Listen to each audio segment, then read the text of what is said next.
आजपासून गणेश चतुर्थीची धूम जी आहे ती संपूर्ण देशभरामध्ये आपल्याला पाहायला मिळणार आहे। सध्या आपण लालबागच्या राजाच्या ठिकाणी आहोत आणि आपण पाहू शकतो की आज पहिला दिवस आहे। लालबागच्या राजाच्या मूर्तीची प्राण प्रतिष्ठापना झालेली आहे आणि त्यानंतर लालबागच्या राजाचं पहिलं दर्शन घेण्याकरता लालबागच्या राजाच्या या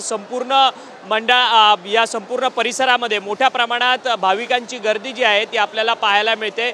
यंदा देखील लालबागच्या राजाच्या दर्शनासाठी पहिल्याच दिवसापासूनच मोठ्या प्रमाणात लोकांची गर्दी जी आहे ती या ठिकाणी पाहायला मिळते आणि पुढील 10 दिवस अशाच पद्धतीची मोठी गर्दी जी आहे ती लालबाग परळ या संपूर्ण भागात पाहायला मिळणार आहे। अवघ्या बाप्पाचं आपलं दर्शन घेण्याकरता राज्यभरातून नव्हे तर देशभरातून मंडळी जी आहेत, लोक जी आहेत ती या ठिकाणी येताना आपल्याला पाहायला मिळतात आहेत।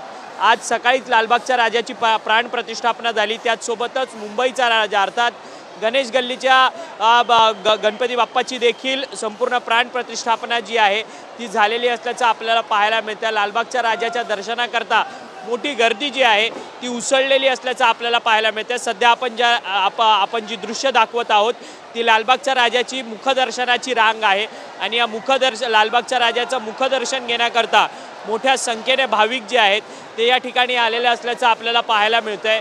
त्याचसोबतच लालबागच्या राजाची जी नवसाची रांग आहे ती देखील मोठ्या प्रमाणात जी आहे ती गर्दी असलेली असल्याचं आपल्याला पाहायला मिळते।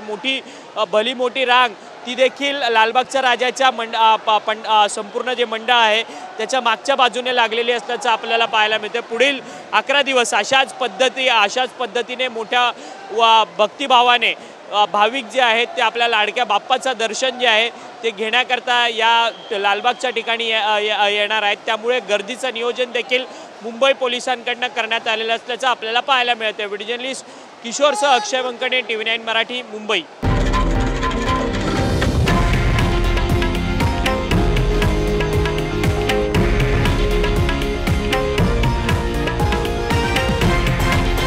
हे आहे देशातील नंबर 1 न्यूज नेटवर्क आणि आपण पाहत आहात TV9 मराठी, एकमेव।